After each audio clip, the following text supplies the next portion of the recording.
35-36 साल। माथे पर कभी लाल बिंदी चमकती थी, कलाई में लाल चूड़ियां खनकती थी। लेकिन 3 साल पहले जब उसके पति रामदीन की खेत में काम करते हुए सांप ने डस लिया तो सब कुछ बदल गया। बिंदी मिटी, चूड़ियां टूटीं और प्रभा की जिंदगी का रंग जैसे किसी ने पानी में घोल दिया।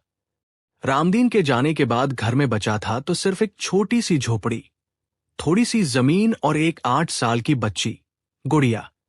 गुड़िया की बड़ी बड़ी आंखें थी, बाप जैसी। जब वो हंसती थी तो प्रभा को रामदीन याद आ जाता था, और जब रोती थी तो प्रभा खुद रोने लगती थी। प्रभा ने हिम्मत नहीं छोड़ी। सुबह अंधेरे में उठती, दूसरों के खेतों में मजदूरी करती, कोई सब्जी उगाती, कोई लीपा पोती का काम करती। जो मिलता उससे गुड़िया का पेट भरती और उसे गांव के सरकारी स्कूल में भेजती। खुद भले ही आधा पेट रहती लेकिन गुड़िया की थाली कभी खाली नहीं रखती।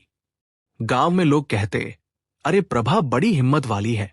कुछ लोग कहते, बेचारी है, अकेली औरत क्या करेगी। और कुछ लोग बस देखते थे खामोशी से। उन्हीं में से एक था गांव का सबसे ताकतवर आदमी, रघुपत सिंह, जमींदार।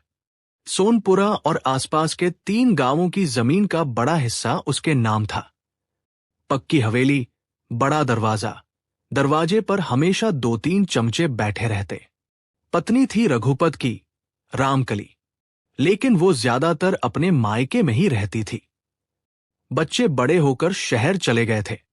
रघुपत खुद हवेली में अकेला रहता था। उम्र कोई 55 के करीब। बाल सफेद होने लगे थे लेकिन रुतबा और दबदबा अभी भी जवान था। गांव में जो कहता वो होता। पंचायत में उसकी बात आखिरी बात मानी जाती।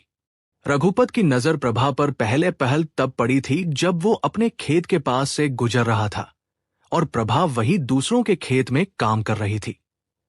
पसीने से तर, साड़ी में लिपटी, सिर पर गमछा बांधे, लेकिन फिर भी एक अलग ही गरिमा थी उसमें। काम करते हुए भी वो झुकती नहीं थी। हां, कमर झुकती थी खेत में, लेकिन नजर कभी नहीं।